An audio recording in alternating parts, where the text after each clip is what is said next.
Ça y est, c'est la rentrée et c'est évidemment un moment hyper important pour toi en tant qu'enseignante, qui peut être à la fois excitant mais aussi très stressant.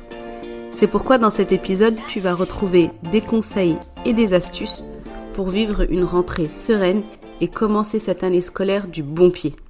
Bienvenue sur Enseigner, c'est pas sorcier, le podcast qui aide les enseignants à exercer leur métier avec passion et sérénité.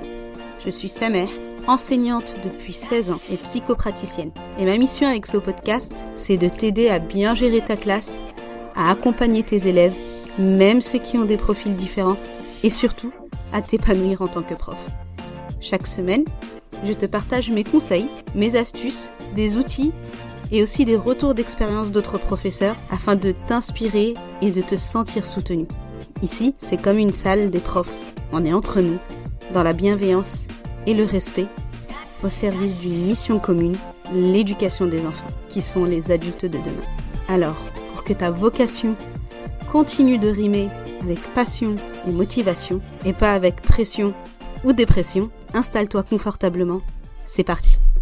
Bienvenue dans ce nouvel épisode d'Enseigner, c'est pas sorcier. Je suis très heureuse de te retrouver après quelques semaines de pause estivale qui ont été plus que nécessaires pour moi, mais aussi pour toi, comme je peux l'imaginer. J'espère que tu as passé un bel été, que tu t'es ressourcé et que tu es en pleine forme. La rentrée approche à grands pas et je sais que cette période peut susciter une multitude d'émotions, de l'excitation au stress, en passant par l'enthousiasme. Dans cet épisode, on va explorer ensemble comment aborder cette rentrée avec sérénité en mettant en place des stratégies et des conseils pratiques. Avant de plonger dans le vif du sujet, prenons un petit moment pour comprendre comment tu te sens à l'approche de la rentrée. Tu es peut-être empli d'excitation à l'idée de rencontrer de nouveaux visages, d'enseigner de nouvelles matières et de créer des moments d'apprentissage mémorables. En même temps, le stress peut faire son apparition, accompagné de questions sur la manière de gérer tous les défis à venir. Et évidemment, si c'est ta toute première rentrée, j'imagine que tu te poses 1001 questions. C'est une période de transition intense, mais elle peut être également une source d'opportunités, de croissance personnelle et professionnelle. En tout cas, c'est tout ce que je te souhaite.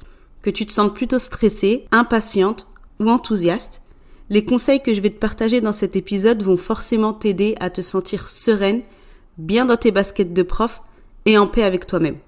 On n'en parle pas souvent, mais c'est vraiment important d'avoir un état d'esprit positif pour démarrer cette nouvelle année scolaire et retrouver tes élèves dans les meilleures conditions. Allez, sans plus tarder, on commence tout de suite avec mes meilleurs conseils pour une rentrée d'enseignante sereine. Mon premier conseil, c'est de te préparer mentalement pour la rentrée. La rentrée peut être une période chargée émotionnellement, mais elle peut aussi être une occasion de renouveau. L'une des meilleures façons de t'y préparer est de travailler sur ton état d'esprit. Prends un moment chaque jour pour pratiquer la méditation ou la visualisation. Visualise-toi en train de réussir dans différents aspects de ta rentrée, créer des liens forts avec tes élèves, mettre en œuvre de nouvelles méthodes d'enseignement et gérer les moments de stress avec calme et confiance. Si tu as du mal à visualiser, tu peux écrire dans un carnet et décrire ta rentrée idéale. Imagine-toi accueillant tes élèves avec un sourire chaleureux, ressentant la connexion positive que tu établis dès le premier jour. Visualise le moment où tu expliques une nouvelle leçon de manière claire et captivante, observant tes élèves engagés et enthousiastes. N'hésite pas à noter comment tu veux te sentir. Sereine, confiante, enthousiaste, positive. Tu peux imaginer également comment tu gères avec assurance les défis imprévus qui pourraient survenir. La rencontre avec les parents par exemple, ou avec de nouveaux collègues. La visualisation, c'est vraiment un outil qui va t'aider à appréhender plus sereinement le jour J, à te conditionner pour te sentir à l'aise, calme et capable de tout gérer, malgré le petit stress qu'on ressent forcément quand on intègre une nouvelle classe ou un nouvel établissement par exemple. Mon deuxième conseil, c'est de planifier en avance un maximum de choses. L'organisation, c'est ton allié incontournable en période de rentrée. La planification t'aidera à naviguer dans les premières semaines avec confiance. Tu peux commencer par exemple par créer un calendrier détaillé pour les premiers jours de classe. Fixe des dates clés, les objectifs pédagogiques que tu souhaites atteindre et les étapes concrètes pour chaque semaine. Tu verras qu'en ayant une vision globale de ton année, mois après mois, cela va t'aider à mieux t'organiser, à anticiper certains projets pédagogiques pour ne plus être dans le rush de la dernière minute. Tu te sentiras beaucoup plus sereine une fois que tout ça sera couché sur le papier ou sur un logiciel de planification en ligne. Mon troisième conseil, c'est de créer un environnement positif pour tes élèves, mais aussi pour toi. L'environnement dans lequel tu travailles peut grandement influencer ton état d'esprit et celui de tes élèves. Prends le temps de créer un espace de travail agréable et inspirant. Opte pour des couleurs apaisantes pour la décoration de ta classe et ajoute des affiches avec des citations motivantes qui rappellent à tes élèves et à toi-même l'importance de la persévérance et de la créativité par exemple, si ce sont des valeurs qui sont importantes pour toi. Si tu as une classe de primaire, peut-être que tu peux créer un coin de détente où les élèves peuvent lire ou se ressourcer pendant les pauses. Décore cet espace avec des coussins et des plantes pour créer une atmosphère relaxante. En intégrant des éléments qui t'inspirent personnellement, tu créeras un environnement où chacun se sentira bienvenu et soutenu. Ce sera beaucoup plus agréable, non seulement pour toi, mais aussi pour les élèves qui se sentiront bien dans leur classe. Mon quatrième conseil, c'est de continuer de te former en continu. L'apprentissage ne se termine jamais, même lorsque tu es enseignante. Profite des opportunités de formation continue pour enrichir tes compétences pédagogiques. Inscris-toi à des ateliers, des webinaires, ou des formations en ligne qui t'intéressent et qui correspondent aux besoins de tes élèves. Par exemple, si tu enseignes des élèves ayant des profils différents, tels que le TDAH ou les hypersensibles, recherche des formations qui te permettront de mieux comprendre leurs besoins spécifiques et d'adapter son enseignement en conséquence. Car malheureusement, dans nos études classiques, on ne nous enseigne pas ça. D'ailleurs, c'est exactement pour ça que j'ai créé Reset, ma formation en ligne qui accompagne les enseignants à comprendre les différents profils d'élèves, avoir des outils concrets pour mieux gérer leur classe et se sentir beaucoup plus serein au quotidien. Donc si jamais cette formation t'intéresse, n'hésite pas à réserver un appel découverte avec moi. Je serai ravie de te renseigner et de t'expliquer de manière plus détaillée en quoi consiste ma formation.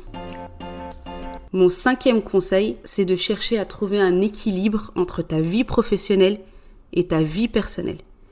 C'est un sujet qui me passionne car je vois beaucoup d'enseignants se donner corps et âme pour leur classe et complètement oublier de prendre soin d'eux ou de leur vie personnelle. D'ailleurs, ce sera l'objet d'un prochain épisode de podcast. Mais d'ici là, je voulais te rappeler que même si ton dévouement pour ton travail est admirable, c'est vraiment crucial de maintenir un équilibre entre ta vie pro et perso. Je t'invite par exemple à te créer une routine qui intègre des moments de détente en dehors du travail. Du temps pour faire les choses que tu aimes et pas uniquement pour corriger des copies ou préparer des cours. Par exemple, résiste à la tentation de travailler tard le soir. Fixe des limites claires pour ton temps de travail et ton temps de repos. Réserve du temps pour des activités que tu aimes, que ce soit la pratique d'une activité physique, la lecture d'un livre, la cuisine ou simplement te détendre en regardant un film. N'oublie pas que quand tu te ressources, tu reviens à ton rôle d'enseignante avec une énergie renouvelée et ça aura un impact super positif sur ta manière d'enseigner. Un bon enseignant, c'est un enseignant qui est bien dans sa tête. Mon sixième conseil, et celui-là, il va particulièrement déranger les timides qui m'écoutent, c'est de créer du lien avec tes collègues. L'enseignement peut parfois sembler isolant, et ça peut d'ailleurs être pesant pour toi. Mais souviens-toi que tu n'es pas seul dans cette aventure. C'est pour ça que je t'invite à créer des liens avec tes collègues et à partager vos expériences pour bénéficier mutuellement de vos connaissances et de votre soutien. Tu verras que dans les moments de difficulté, pouvoir en parler avec quelqu'un qui comprend exactement ce que tu vis, c'est une véritable bouffée d'air frais. Donc vraiment profite de la rentrée pour dès à présent faire connaissance avec tes collègues, même si tu ne l'as pas spécialement fait l'année dernière. Franchement, il n'est jamais trop tard et la rentrée, c'est vraiment l'occasion de repartir du bon pied. On arrive au 7e et dernier conseil de cet épisode. Et il s'agit de rester ouverte au changement et travailler ta capacité d'adaptation. La rentrée peut apporter des imprévus, des changements de dernière minute et des défis inattendus. Reste flexible et ouverte à l'adaptation. Garde à l'esprit que chaque défi, c'est une opportunité d'apprentissage. Imagine que tu avais prévu une activité en extérieur et que la météo soudainement ne coopère pas et qu'il pleut des cordes. Plutôt que de paniquer, réfléchis à une solution de rechange qui peut être tout aussi engageante. Peut-être une activité en salle de classe qui utilise des ressources disponibles ou un projet collaboratif qui encourage la créativité de tes élèves. En étant prête à pivoter, tu montres à tes élèves l'importance de la flexibilité et de l'adaptation. Je t'invite vraiment à lâcher prise si ta rentrée ne ressemble absolument pas à ce que tu avais prévu ou visualisé. C'est complètement OK. Accepte de te laisser porter par les imprévus. Tu es absolument capable de tout gérer, alors fais-toi confiance. Voilà, chère enseignante, chère magicienne, 7 conseils concrets pour vivre sereinement ta rentrée. La clé est de te concentrer sur ce que tu peux contrôler, de cultiver une mentalité positive et d'être ouverte aux opportunités d'apprentissage.